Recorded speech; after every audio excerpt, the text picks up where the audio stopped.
हम जाए तो जो है कॉमनवेल्थ गेम्स की बात करें, टूरी स्पेक्ट्रम की चलिए बात घोटाले करें, की बात हम कर खाद्यान्न लेंगे। घोटाले की जी बात करें, आदर्श घोटाले की बात करें, ठीक ठीक है। तो भारत जोड़ो में क्या राहुल गांधी इन पर फोकस करेंगे? मेरा भी सवाल है ये रवि जी से, और मैं चाहूंगा जी कि मेरे भाई इसका उत्तर जरूर दे, क्योंकि जनता सुन रही है और जवाब जानना चाहेगी। बिल्कुल बिल्कुल रवि ग्वालानी जी जवाब जरूर देंगे, लेकिन उससे पहले हम दिनेश सिंह जी के पास जाना चाहेंगे। राजनीतिक विश्लेषक हैं, बड़े ध्यान से सुन रहे थे आप लोगों को। जैसा कि आपने सुना गिरधर जी को भी और रवि ग्वालानी जी को, लेकिन हमारा प्रश्न कुछ अलग ही है। हमारा प्रश्न ये है कि जो यात्रा निकली है, निकलने वाली है, और इससे पहले जो यात्रा राहुल गांधी ने जो की, भारत जोड़ो यात्रा, अब जो राहुल गांधी करने वाले हैं भारत जोड़ो न्याय यात्रा, या ये यात्रा कांग्रेस के लिए कितनी लाभदायक हो सकती है आगे आने वाले लोकसभा चुनाव के लिए? जी कुशल जी, आपको और दोनों पैनलिस्ट को मेरा नमस्कार। जी नमस्कार। देखिए, ऐसे कि पहले जैसे निकाली थी इन्होंने, कांग्रेस निकाली थी, भारत जोड़ो यात्रा निकाली थी, तो बाद में न्याय यात्रा निकालने का विचार किया गया। पर लेकिन बाद में जैसे कहीं ना कोई आपस में इनके कोई प्रश्न या मतभेद कुछ उठे होंगे, तो ये इसको जोड़ के इकट्ठा कर दिया गया, भारत जोड़ो न्याय यात्रा। लेकिन देखिए ऐसे कि इसको आगे किस तरीके से क्या लाभ होंगे या क्या नुकसान होंगे वो तो फिलहाल नहीं कह सकते। लेकिन सबसे बड़ा हास्यास्पद ये है कि जैसे मणिपुर से लेके मुंबई तक निकालने की जो यात्रा है, तो उसमें देखिए अन्यथा लेने की बातचीत नहीं है, लेकिन मणिपुर में खुद देखेंगे, जैसे मणिपुर से शुरू कर रहे हैं और नाम रखा है न्याय यात्रा, तो न्याय और फ्रेटर्निटी जो है उसमें मतलब करने के लिए इन्होंने इक्वालिटी की जो बातचीत कर रहे हैं, तो इनका खुद का देखिए जैसे कि 1993 के आंकड़े हैं कि उस टाइम 1100 के आसपास लोग जो है एथनिक क्लैशेस में मरे थे, मतलब उनकी डेथ हो गई थी। तो उस वक्त कांग्रेस की सरकार थी। उसके बाद 1997 के अंदर जो है 400 से ज्यादा लोग जो है उनकी मृत्यु हो गई, मतलब उसी में आपसी आपसी क्लैशेस के टाइम पे। तो उस वक्त भी जैसे कि कांग्रेस की सरकार थी कुछ वाली, तो उस वक्त उन्होंने मतलब उसको ठंडा पानी डालने का काम, उसमें फ्रेटर्निटी इक्वलिटी और उसी का काम उस वक्त क्यों नहीं किया?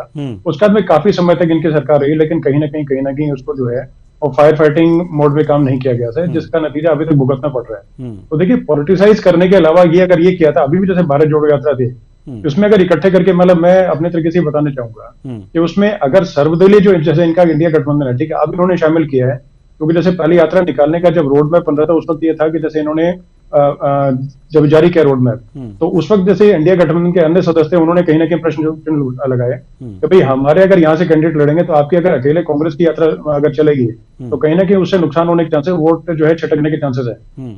तो ये चीज जो है थोड़ा उचित नहीं है। तो बाद में जाकर के इन्होंने किया कि कहीं ना कहीं जैसे मतलब कि औपचारिकता है या वाकई में दिल से मतलब कि जो जोड़ने कार्य किया गया इंडिया गठबंधन के दूसरे जो दल है उनको ऐसे न्याय यात्रा में, लेकिन कहीं ना कहीं ये चीज है कि आपस में जोड़े बिना कार्य नहीं हो सकता था। और उसमें सिर्फ पॉलिटिसाइज करने के अलावा मतलब जैसे जो मणिपुर इशू था उसके अलावा ये कर सकते थे कि वहां पर सर्वदलीय जैसे भाजपा को भी शामिल करते हैं और इकट्ठे होकर के और एक यूनिवर्सल जो है वो एक मतलब उस तरह का खड़ा करते हैं सिस्टम वहां पे, जिससे कि सभी जो वहां के जो दल क्लियर जो तो है नहीं उनके हुआ भी है और कि ये जिन जिन राज्यों से गुजरेंगे वहां जो पार्टियां होंगी इंडी गठबंधन की वो इनके साथ नहीं आएंगी। अभी तो इस बात पे क्लियर ये हाँ, अभी तक क्लैरिटी नहीं, क्योंकि देखिए अभी जैसे टीएमसी के साथ करते हो, टीएमसी ने साफ साफ बोला एक तरह से कि हम लोग सिर्फ 2 सीट देंगे, तो उसमें कहीं ना कहीं गिरफ्त नजर आता है। उसी प्रकार से पंजाब और दिल्ली और यूपी और मध्य प्रदेश वगैरह में वहां पर जैसे खुद नहीं देना चाहेंगे, जैसे यूपी मान के चले हैं कि 8 सीट ऑफर हुई है, तो 8 सीट पे ये कहीं ना कहीं तैयार उसे, क्योंकि जैसे मतलब कांग्रेस का लक्ष्य है कि कम से कम 300 ज्यादा जो सीट है वो लड़ जाए, और अपनी जगह ठीक भी है, क्योंकि जैसे ये मतलब जेल इफेक्ट और ये मतलब बड़े भाई की भूमिका में कांग्रेस है, तो ज्यादा से ज्यादा सीट जो है उस पर लड़ना चाहिए कुछ वाली। और दूसरा देखिए जहां पर ये खुद के अपने जो स्टेट्स हैं, जहां पर जैसे मतलब मध्य प्रदेश हो गए, राजस्थान हो गए और ये छत्तीसगढ़ हो गया, हिमाचल हो गया, तो इन स्टेट्स में जैसे जहां पर इनका खुद का अपना से और डायरेक्ट 1-to-1 फाइट है एनडीए भाजपा के साथ में कांग्रेस की, तो वहां पर ये जो सीट शेयरिंग के फॉर्मूले में कहीं ना कहीं जो मेरे ख्याल से कहीं ना कहीं आपस में बड़ा नजर आएगा ये चीजें। लेकिन मतलब ये मैं ये समझ पा रहा हूँ कि जैसे जो न्याय यात्रा मिलेगी, हाँ 100% ये जरूर है कि इनका कैडर जो है मतलब ये मान के चलें कि ये जरूर एक्टिवेट होगा, क्योंकि कहीं ना कहीं तीनों स्टेट में हारने के बाद में कैडर जो था, जो अपना खुद का जो इनके जो कार्यकर्ता थे कांग्रेस के, वो कहीं ना कहीं हताशा निराशा महसूस कर रहे थे, उनमें अपबीट लाने के लिए आवश्यकता थी इसकी से। और मैं शुभकामनाएं देता हूँ कि आगे से मतलब कि अपने तरीके से अभी भी अगर क्लियर नहीं हुआ जी, अभी भी अगर जो क्लियर नहीं हुआ कि यहाँ पर इंडी गठबंधन के लोग भी इस यात्रा में शामिल होंगे या नहीं होंगे, तो भी जो कार्यकर्ता है वो भ्रम की स्थिति में बने रहेंगे, ऐसा मुझे बिल्कुल बने रहेंगे। तो क्योंकि जैसे बिल्कुल, आपने बिल्कुल सही पकड़ा। क्योंकि देखिए, जैसे अगर मतलब जैसे जैसे मान के किसी स्टेट में अगर 25 सीट्स हैं, तो 25 सीट पे अगर 25 के 25 सीट पे अगर सारे कार्यकर्ता तैयारी कर रहे हैं, उनमें से पता चला कि गठबंधन से इनको अगर 10 सीट मिली, तो बाकी 15 जो सीट्स के जो है वो कहीं ना कहीं भ्रमित, क्या वो कहीं ना कहीं मतलब उनको अपने लिए कोई जगह नजर नहीं है कि वो कहां पर किसकी तरफ करें, क्या करें। और कहीं ना कहीं देखिए, एक मतलब कि रियल जो मतलब जो फैक्ट है, कांग्रेस प्रवक्ता जो रवि जी हैं वो इस चीज से मतलब सहमत होंगे, और भाजपा के जो गीत जी वो भी सहमत होंगे कि जैसे अगर एक पार्टी जो है वो दूसरी पार्टी के पक्ष में विपक्ष में अगर पहले से लगातार एक दूसरे को गाली देते हैं, और बाद में जब गठबंधन होता है तो उसमें उनके लिए बड़ा धर्म संकट का प्रश्न खड़ा होता है कि आपस में किस प्रकार से उनके साथ में खड़े होंगे हों। तो इस चीज को कैसे करने के लिए नीचे, क्योंकि जैसे कि भाजपा जो है, तो भाजपा और एनडीए ने पहले पूरी तरीके से नीचे तक रणनीति अपनी तय कर ली, जबकि इंडिया गठबंधन जो है उसी में लैग बिहाइंड कर रहा है। अभी तक इनको देर मिलेगी, सीट शेयरिंग अगर नहीं हो पाया तो किस तरीके से कौन सी सीट पे कांग्रेस लड़ेगी, कौन से जेडीयू लड़ेगी, कौन से टीएमसी लड़ेगी, बिल्कुल, तो जब तक क्लैरिटी नहीं होगी तब तक जो असमंजस की स्थिति बनी रहेगी। तो इसलिए ये बड़ी मतलब ये जो विकट समस्या है, इसको तय करना इनको करना पड़ेगा। इसको इससे निजात पाने के लिए जितना जल्दी उसके सीट शेयरिंग फॉर्मूला जितनी जल्दी तैयार करेंगे उतना अच्छा रहेगा। अदरवाइज जैसे कि स्थिति वही रहेगी, जनता के बीच में भ्रम की जो रहेगी, कार्यकर्ताओं के खिलाफ जनता के बीच में भ्रम की स्थिति रहेगी। और जब भ्रम की स्थिति होती है अभी अगर लड़ाई अगर ये चल रही है, हाँ, लड़ाइयां जो है कमजोर हो जाती हैं। रवि ग्वालानी जी, तो सबसे पहले तो आप ये बताइए कि बैठक तो हुई है, ये सारी चीजें हुई हैं, जो यात्रा है ये निर्धारित हुआ है, 2024 की तैयारियों के बारे में भी चर्चा हुई है, लेकिन आप ये बताइए कि जो यात्रा गुजरेगी इस पर कोई चर्चा हुई है कि नहीं, कि जो इंडी गठबंधन के जो पार्टियां हैं उसमें शामिल जो पार्टियां हैं वो उनके राज्य से जहां उनकी साख ज्यादा है वो इसमें शामिल होंगी या नहीं होंगी, उनके कार्यकर्ता इसमें शामिल होंगे या नहीं होंगे? देखिए कुशवाहा जी, पहले तो मैं ये कहूंगा कि बीजेपी के प्रवक्ता और जो हमारे राजनीतिक विश्लेषक कह रहे थे उनकी आवाज पूरी नहीं आ पा रही थी मेरे पास, तो मैं उनकी बातें सुन नहीं पाया। जी, कोई बात नहीं, हमने जो प्रश्न किया है नहीं दे पाऊंगा। मैं दूसरी बात कह रहा हूं, मैं आ रहा हूं आपके विषय पे कि आज ये जो यात्रा निकलने वाली है इसमें हमारे शीर्ष नेताओं ने सबको रिस्पॉन्सिबिलिटी दी है कि आपको ग्राउंड जीरो में जाकर के कैसे कोऑर्डिनेट करना है, क्या क्या करना है, कौन कौन सी पार्टी हमारे साथ जुड़ने वाली है, कौन कौन से लीडर हमारे साथ जुड़ने वाले हैं। बहुत जल्द ये सारी चीजें आपके सामने लेकर के हम आएंगे। आज इसकी रूपरेखा युद्ध स्तर पर तैयार हुई है और जैसे ही सारी चीजें आ जाएंगी राइटिंग में, बहुत जल्द हम आपके सामने ये सब चीजें साझा करेंगे। और मैं ये कहना चाहता हूं कि यात्राएं निकलती हैं परिवर्तन के लिए, यात्राएं निकलती हैं जन सैलाब को सामने लाने के लिए, यात्राएं निकलती है जनता की दबी हुई आवाज को, जो सत्ताधारी बैठे हुए हैं उनको दबा करके बैठे हैं, उसको सामने लाने के लिए। तो ये यात्रा निकल रही है। आप देखिएगा किस तरह से मणिपुर में हालत रहे हैं, आप कोई भी व्यक्ति उससे अछूता नहीं है। आप देखिएगा जब ये यात्रा निकलेगी जिस तरह से जन सैलाब जुड़ता चला जाएगा, जो 2024 में एक बहुत बड़ा परिवर्तन हम केंद्र की राजनीति में देखेंगे और इंडिया गठबंधन की सरकार बनेगी। चलिए ठीक है, हमारी शुभकामनाएं आपके साथ हैं, इंडिया गठबंधन की जो सरकार बने केंद्र में, और राजनीतिक दल इसीलिए हैं कि वो लगातार प्रयास करें और उनकी सरकार बने। लेकिन सवाल यहाँ ये भी आ जाता है कि भारत जोड़ो यात्रा, जैसा कि आप बता रहे थे कि गिरधीर जी की आवाज़ आप तक नहीं गई, तो इनके भी प्रश्न के जवाब आपको देने हैं। भारत जोड़ो यात्रा से संबंधित इनका प्रश्न है कि भारत टूटा कहाँ है, और टूटा है अगर तो जो आपने चीन और पाकिस्तान को बंजर कह करके जमीन दी है, क्या उसे जोड़ने वाले हैं, उसके लिए भी बात करने वाले हैं? अगर भारत टूटा नहीं है तो जोड़ना किस बात का? पहले तो आप ये जवाब दीजिए। और अगर जो जोड़ना है तो क्या आपका वो लक्ष्य वो है जो चीन और पाकिस्तान को जमीन दे दी गई थी? मुझे बहुत ही, ये मेरा क्वेश्चन है, ये गिरधीर जी का है। मैं जवाब दे रहा हूं कुशवाहा जी, मैं बिल्कुल जवाब दे रहा हूं। और मुझे हैरानी हो रही है भारतीय जनता पार्टी के लोग अगर इस बात को समझ नहीं पाए हैं कि जोड़ क्या रहे हैं। हम भाई साहब आपको बताना चाहते हैं, बीजेपी के प्रवक्ता से कहना चाहता हूं, जो दिलों में दूरियां आ गई हैं हम उनको जोड़ने का काम कर रहे हैं। जो दो भाइयों में दूरियां आ गई है उनको जोड़ने का काम कर रहे हैं। जो दो समुदायों में दूरियां आ गई है उनको जोड़ने का काम कर रहे हैं। एक समय था भाईचारे में सब मिल बैठ करके खाते थे, पीते थे और सारे के सारे फेस्टिवल्स एंजॉय करते थे। आज उनमें दूरियां आ गई है। ये भारत जोड़ो यात्रा महज जमीन को जोड़ने की बात नहीं है, ये भारत जोड़ो यात्रा दिलों को जोड़ने की बात है। जो नफरत हो गई है लोगों के दिलों में उसको जोड़ने की बात हो रही है। आज भारतीय जनता पार्टी के लोगों से मैं पूछना चाहता हूं कि 10 वर्षों में इनकी सरकार रही है, कितने दंगे देश में हुए हैं, कितनी जगह सांप्रदायिक बातें हुई है, क्या किया आपने? क्या आज जो दिलों में दूरियां आ गई क्या उसको कोई जोड़ेगा नहीं? जो घाव हो गए लोगों के दिलों में उसको क्या मरहम कोई नहीं लगाएगा? वो मरहम लगाने का काम राहुल गांधी जी और उनकी पूरी टीम लेकर के निकली हुई है। तो आप किसी भी चीज को बड़े संदर्भ में समझने की कोशिश करिए। आप लोग सिर्फ बातों को इसलिए ले लीजिए कि इसका लिटरल मीनिंग क्या निकलता है। जब तक कि आप दिलों में नहीं जाएंगे, जनता के बीच में नहीं जाएंगे, तब तक दिलों की दूरियां, ठीक है, दिलों की दूरियां जोड़ने निकले हैं राहुल गांधी।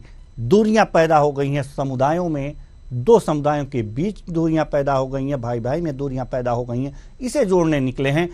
गिरधर जी आप कुछ कहना चाहते थे, जल्दी से अपना जी अपनी बात रखिए, उसके बाद फिर हम रवि ग्वालानी जी के पास आएंगे और उसके बाद से दिनेश सिंह जी के पास आएंगे जी, क्योंकि एक प्रश्न मुझे रवि ग्वालानी जी से लेना ही लेना है इसका जवाब। जी गिरधर जी।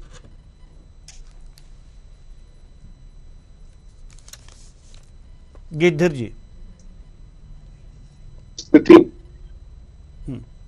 जी मेरी आवाज आ रही है? जी जी आ रही है, अब आ रही है। देखिए मेरी भाजपा के लोगों की बात ही नहीं आती, आपको पूरा देश नहीं समझ पाया है। कांग्रेस के लोगों को ये भी समझना पड़ेगा अभी कि मैं तो सीधा आपकी तरफ इशारा करके बोल रहा हूँ। और जब निकले आपकी यात्रा, आप जनता की आवाज पहुंचाने की बात कर रहे हैं, तो बताइएगा कि साहब 24 जून 1975 को इंदिरा गांधी जी ने जो आपातकाल लगाया था, जिसमें मीडिया की स्वतंत्रता, मीडिया की आजादी जो थी, इसके पैरों तले भी रूल दिया गया था। इसको भी उजागर करिएगा कि वही पार्टी है जिसने मीडिया की आवाज दबा के, जनता की आवाज दबा के एक बहुत बड़ा उदाहरण सेट किया था कि हम तो कुछ भी कर सकते हैं क्योंकि हम सत्ताधारी हैं। तो इसको भी जनता को जानना जरूरी है। ये बातें भी बताइएगा, सच का सच और झूठ का झूठ सामने आ जाएगा। फिर उसके बाद में महिला सुरक्षा की बात जरूर करिएगा, सब क्योंकि आपके बड़े नेता दिग्विजय सिंह जी आपके राष्ट्रीय नेता हैं, और भी तो नौशाद नाम के व्यक्ति के साथ में यहाँ पर दिख रहे हैं जो बच्चियों को छेड़ते हैं। आपके कर्नाटका के नेता हैं, वो बोलते हैं कि जब रेप हो रहा हो तो लेट के मजे लेने की, इस प्रकार की अभद्र भाषा जो हम बोलने में भी शर्माते हैं, बोलने में भी जो है इसको जो सावधानी बरतते हैं कि ना निकले इस प्रकार के शब्द हमारे मुंह से भी, और इसको हम घिनौना करते हैं और शब्द मानते हैं। ऐसी भाषा का उपयोग करने वाले आपके नेता हैं जो कि संसद में पहुंच जाते हैं, जनता को तंग करते हैं। तो क्या इस प्रकार के नेताओं की जनता करेगी? जनता के हितों की कोई बात नहीं आती कांग्रेस के। अगर 70 साल में कुछ किया है तो कर दिखाइए, बताइए। आप बात कर लीजिए प्रधानमंत्री आवास योजना की, आज 45,000 से ऊपर जो हिंदुरानियां 45,000 से ऊपर निवास मिल चुके हैं। आज आप बात कर लीजिए सीखो प्रभाव योजना की, आज आप बात कर लीजिए हमारी अन्य जलकुंभ योजना की, आज आप बात कर लीजिए पवन। हम योजनाओं पे बात कर लें, पहले यात्रा और चुनाव की तैयारियों पे बात कर लेते हैं, योजनाओं पे बात कर लेंगे। लेकिन यात्रा में बताएंगे क्या? देवेंद्र जी इसका सवाल यही है कि यात्रा क्यों निकाल रहे हैं और क्या बताना चाहते हैं कि जनता के साथ अन्याय ना हो। मैं तो जानना चाहता हूँ, मैं तो रवि जी को ये समझदार और बुद्धिमान व्यक्ति जानता हूँ। दो बातें हैं रवि ग्वालानी जी। रवि ग्वालानी जी, गिरधर जी आपसे ये जानना चाहते हैं कि जनता के साथ अन्याय क्या हुआ है जो न्याय यात्रा निकाल रहे हैं। दूसरी बात यह है, जो सबसे बड़ा सवाल यह है कि दिल की दूरियां कम होनी चाहिए, लेकिन दिल की दूरियां कम करने के लिए यह भी जानना आवश्यक है कि ये दूरियां पैदा कैसे हुई हैं। तो आप क्या बता सकते हैं कि ये दिल की दूरियां, समाज में दूरियां, ये पैदा कैसे हुई हैं? आखिर जब ये सब बात को जानेंगे तभी तो दूरियां कम करेंगे। तो पैदा कैसे हुई है ये भी बता दीजिए, खुल के बताइएगा रवि ग्वालानी जी। देखिए देवेंद्र जी, जिन्होंने दूरियां पैदा की, आज वो हमसे पूछ रहे हैं कि दूरियां पैदा कैसे हुई हैं। अरे नहीं, वो ये तो हम पूछ उनको रहे हैं। बताना चाहिए, आप नहीं डाल रहे। वो हमसे पूछ रहे हैं। हम हम तो पूछ उनके रहे हैं द्वारा आपसे। पैदा की गई दूरियों, आप पूछ रहे हैं ना। जी ये दूरियां पैदा बोले सर? कैसे हुई हैं जी? ये दूरियां पैदा कैसे हुई हैं, ये हम पूछे हैं। ये जवाब हमें चाहिए, क्योंकि जब कोई भी अगर जो बीमारी है उसे दूर करना है तो पहले वो बीमारी पैदा कैसे हुई, तभी तो उसका इलाज करेंगे। वो कौन सी बीमारी है, तभी तो उसका इलाज करेंगे। तो जब दिल की दूरियां बढ़ी हैं तो किस कारण बढ़ी हैं? देखिए दो चीजें होती हैं कुशवाहा जी। नंबर एक, दूरियां बढ़ गई हैं। दूरियां क्यों बढ़ गई हैं उसके बारे में भारतीय जनता पार्टी पॉलिसी आप जानते हैं किस तरह से रही है।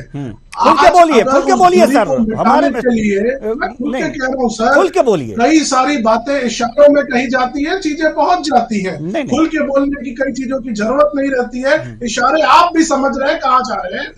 आज बात ये हो रही है कि आज अगर उस दूरी को मिटाने का काम अगर हम कर रहे हैं, अगर हम मोहब्बत की दुकान खोल रहे हैं नफरत के बाजार में, तो इसका तो स्वागत किया जाना चाहिए। कुशवाहा जी, आप बताइए, क्या आप नहीं चाहते हमारे देश में भाईचारा रहे? क्या आप नहीं चाहते हर आदमी मिलजुल करके काम करे, देश तरक्की करे? क्या आप नहीं चाहते कि बच्चों को अच्छी शिक्षा मिले? हर आदमी चाहता है कि चीजें आगे बढ़े। हम देश की तरक्की की बात कर रहे हैं और वो तभी संभव है जब हर वर्ग मिल करके काम करेगा और हर वर्ग में भाईचारा रहेगा, हर वर्ग में दोस्ती रहेगी, हर वर्ग में मोहब्बत रहेगी।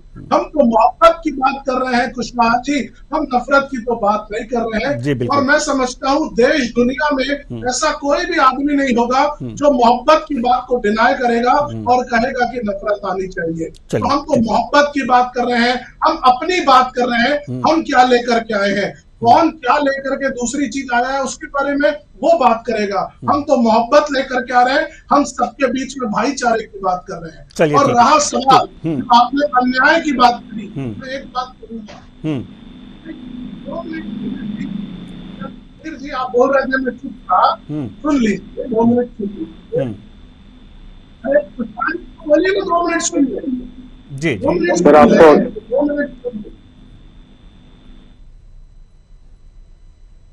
मेरे को आवाज उनकी नहीं आ रही है समझ में, वो क्या कह रहे हैं मुझे समझ में नहीं आ रहा है। जी, आवाज पहुंचाने की कोशिश की जा रही है, मुझ तक भी गिद्धिर जी की आवाज नहीं आ रही है, पहुंचाने की कोशिश की जा रही है, आप जारी रखिए जी। मैं कुशवाहा जी ये कहना चाह रहा हूँ कि आज अगर एक भारत जोड़ो यात्रा निकली है और आज अगर दूसरी न्याय यात्रा निकल रही है, ये न्याय क्या है? ये न्याय को आपको बड़े दृष्टिकोण में समझना पड़ेगा।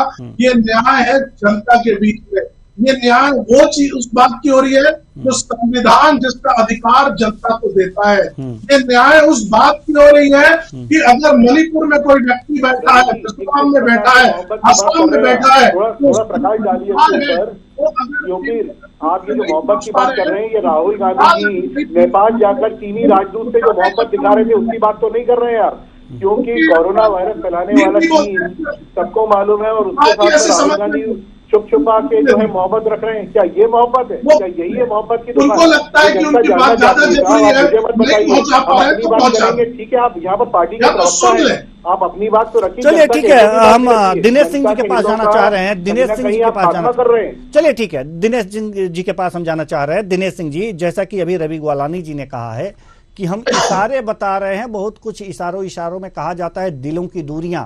सबसे बड़ी बात यह, सबसे महत्वपूर्ण बात यही है, भारत जोड़ो यात्रा में भी ये देखा गया, यही बात कही गई कि हम दिलों की दूरियां कम कर रहे हैं। ठीक है, अच्छी बात है। अब इस यात्रा में भी, न्याय यात्रा में भी यही बात हो रही है कि दिलों की दूरियां कम की जा रही हैं। इशारा किधर है? बीजेपी ने दिलों में दूरियां पैदा की हैं।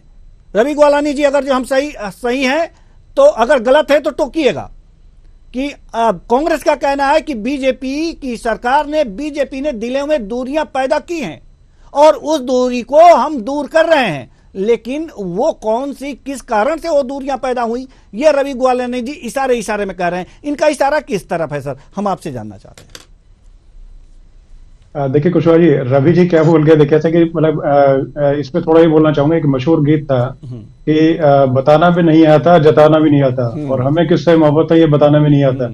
तो थोड़ा सा खुल के बोलें तो ज्यादा ठीक रहे, क्योंकि यहाँ पर देखिए बिल्कुल विचार विमर्श हम लोग आपस में जी किसी में कोई हमारे बीच में कोई विरोध या उस तरह की चीज नहीं है। आपस में जो बातचीत कर रहे हैं, हम तीनों पहले से बात कर रहे हैं, तो कहीं ना कहीं इसी चीज में आ रहे हैं कि एक ठीक मैसेज जाए और ठीक दिशा में कुछ चीजें, रणनीति और राजनीति जो है ठीक दिशा में जाए, ये तय करने की चीजें होती है। जी आप मॉडरेटर हैं, अपनी तरीके से अच्छा प्रयास आप कर रहे हैं, कुछ कर रहे हैं।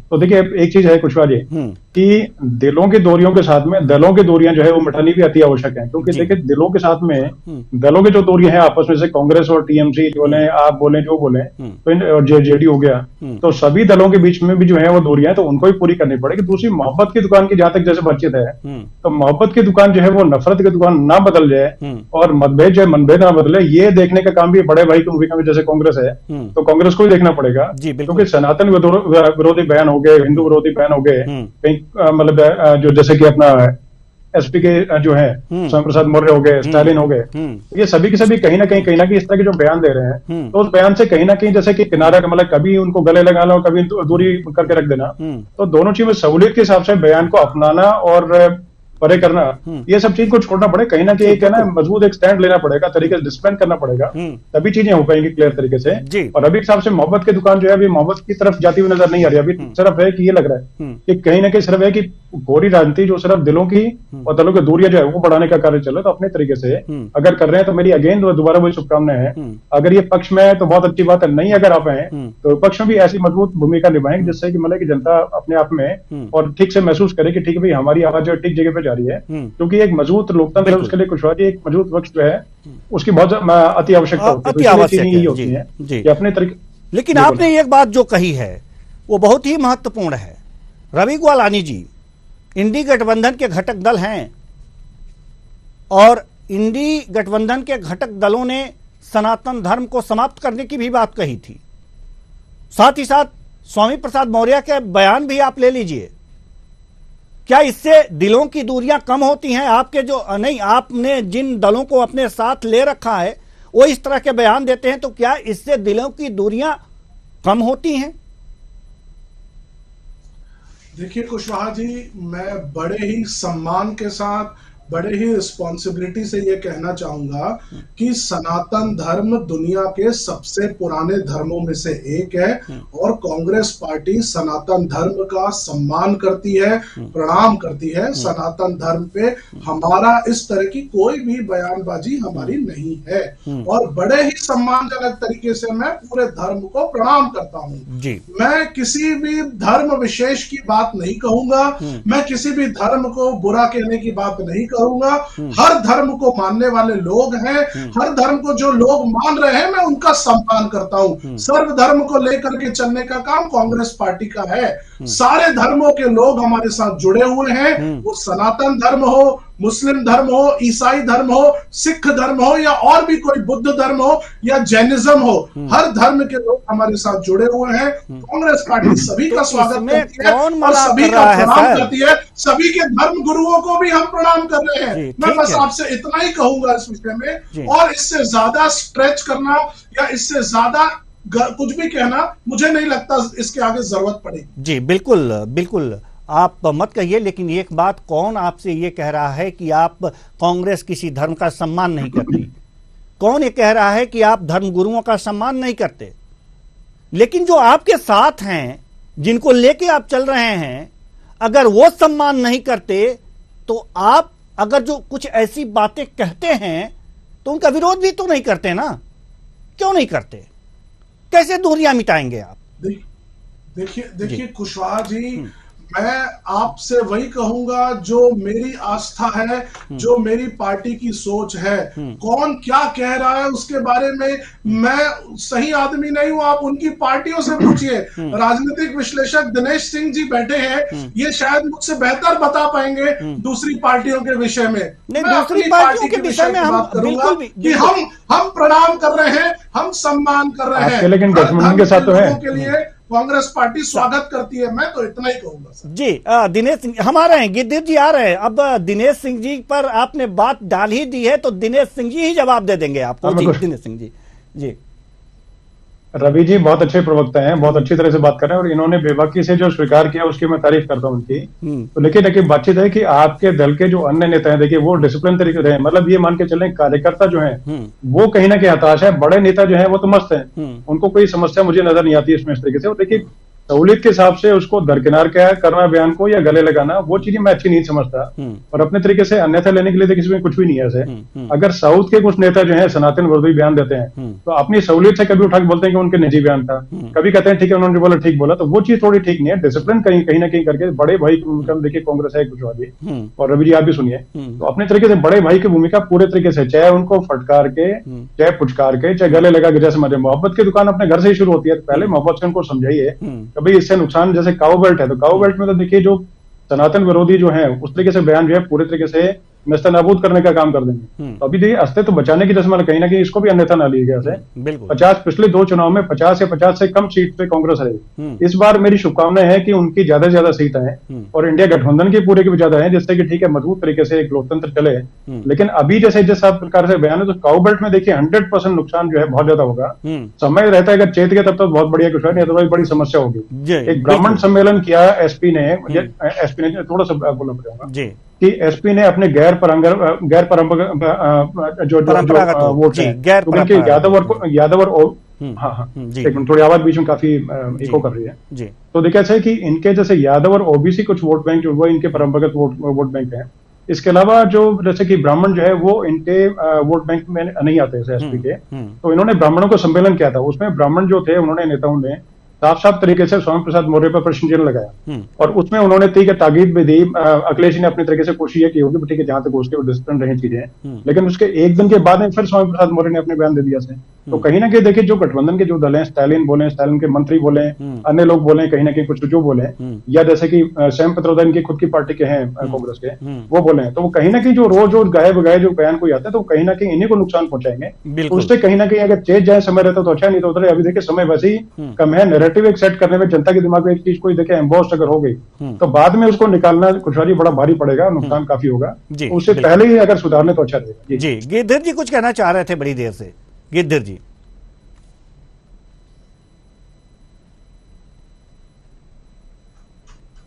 मेरी आवाज आ रही है आपको? जी बिल्कुल आ रही जी।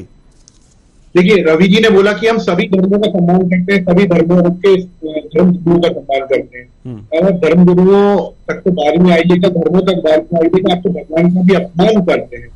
आपने हनुमान जी के नाम पे, भगवान के नाम पे केक काटते हैं। आपके मध्य प्रदेश के मुख्यमंत्री दिग्विजय सिंह जी और जो कमलनाथ जी हैं, इनका ये आचरण देखने को मिला है। इसके अलावा भगवान श्री राम के नाम पे कि भगवान श्री राम काल्पनिक है, ये हलफनामा अभिषेक स्वामी माननीय न्यायालय में लेकर आते हैं और आप कह रहे हैं सभी धर्मों का सम्मान करते हैं। या तो आप कांग्रेस की विचारधारा को समझते नहीं है, क्या आप जो है कांग्रेस को अलग ट्रैक पे डाल रहे हैं और आप अपने मन की बात कह रहे हैं। मैं आपको मान सकता हूँ कि रवि जी आप सनातनी हो सकते हैं, लेकिन कांग्रेस के तो विचार माननीय न्यायालय में हलफनामा देने वाले से तो साफ जाहिर होता है कि कांग्रेस कहीं तो भी सनातनी नहीं है, कहीं तो भी सनातनी विचार नहीं रखती है। क्योंकि माननीय न्यायालय में भगवान श्री राम को काल्पनिक बोलने वाली पार्टी सनातनी किस प्रकार की हो सकती है, आप ही बताइए। भगवान श्री राम तो हमारे आराध्य हैं, मर्यादा पुरुषोत्तम। अच्छा, फिर केक के ऊपर भगवान की, हनुमान जी की फोटो लगा के उस केक को काट के खा लेने वाला व्यक्ति क्या हनुमान भक्त हो सकता है? क्या भगवान जी का प्रति क्या कोई अच्छा आचरण हो सकता है? फिर आप देखिए उज्जैन में सप्तऋषि की जो मूर्तियां हैं, आपकी 15 महीने की सरकार को समय पर उनका पेमेंट किया गया, उनकी गुणवत्ता, बहुत सारी बातें उसी ऊपर आरोप प्रत्यारोप, बहुत सारी चीजें कांग्रेस का आचरण जो है साफ रूप से दर्शाती है कि कांग्रेस कहीं कहीं सनातनी नहीं है।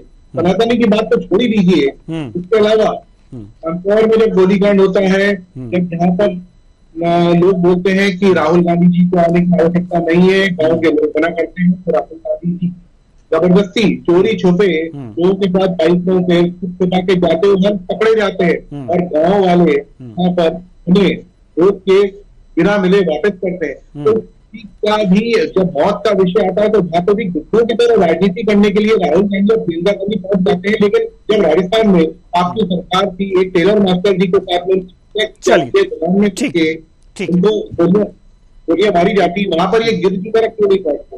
तो रेड कार्पेट बिछाए जा रहे थे। ठीक है, ठीक है। रवि गोवालानी जी कुछ कहना चाह रहे हैं जल्दी से, क्योंकि हमारे पास समय बिल्कुल भी कम है, बिल्कुल भी कम है। ये कहिए कि है ही नहीं। कुशवाहा जी शॉर्ट में कहूंगा, मेरे को पूरी बात इनकी समझ में नहीं आई, लेकिन मैं ये बताना चाहूंगा कि मैं कांग्रेस पार्टी का व्यक्ति हूं और मुझे नहीं पता बीजेपी के कितने लोगों ने श्री रामचरितमानस का पाठ किया है। मैंने रामचरितमानस का पूरा पाठ किया है 13 दिन तक के, और अगर मैं रामचरितमानस का पाठ करके अगर मैं समर्थन कर रहा हूं सनातन धर्म का, और अगर मैं समर्थन कर रहा हूं कांग्रेस पार्टी का, मतलब मेरी पूरी कांग्रेस पार्टी समर्थन कर रही है। ये क्या ये अपनी ही बातें गोल गोल गोल गोल बोले जा रहे हैं, दूसरे की तो सुनना ही नहीं चाहते। आप सुन लो ना धीर जी, अरे सुन लो ना, सुन लो। आप बोल रहे थे मैं चुप था ना। सुनने की शक्ति रखो, क्षमता रखो, सुनने की क्षमता रखो। आप लोग प्रभु राम के बारे में जितना बोल रहे हैं मैंने उनको पढ़ा है, और शायद आप जितना जान रहे हैं मुझे नहीं पता, लेकिन मैं भी उनको जानता हूँ और मैं सम्मान कर रहा हूँ भगवान का, मैं सम्मान करता हूँ, प्रणाम करता हूँ। और अगर मैं सम्मान कर रहा हूँ, मैं पार्टी का व्यक्ति हूँ, कांग्रेस पार्टी उनको सपोर्ट कर रही है। चलिए चलिए चलिए चलिए, हमारे घड़ी की सुइयां इशारा कर रही हैं कि अब समय समाप्ति की ओर है, इसलिए इस चर्चा को और आगे नहीं बढ़ा सकते। बहुत बहुत धन्यवाद, आप आए और अपने अपने विचार साझा किए। तीनों मेहमानों का बहुत बहुत धन्यवाद। तो कुल मिलाकर के देखा जा सकता है कि कांग्रेस भारत जोड़ो न्याय यात्रा कर रही है, यानी कि मिशन 2024 पर है कांग्रेस, और कह रही है कि दिलों की दूरियां हम दूर करने वाले हैं। दिलों की दूरियां कैसे हुई हैं? तो बीजेपी ने वो दूरियां पैदा कर दी हैं, लेकिन जो इंडी गठबंधन के लोग हैं वो भी दिलों की दूरियां पैदा करने वाले बयान देते रहे हैं, लेकिन उस पर कांग्रेस चुप्पी साध जाती है। ऐसे में ये दोहरा मापदंड अपनाकर 2024 के चुनाव में सत्ता पाने की ये लालसा कितनी पूरी होगी, ये देखने वाली बात होगी। फिलहाल हम भी यही देखते हैं। फिलहाल इस कार्यक्रम में इतना ही, मुझे दीजिए इजाजत।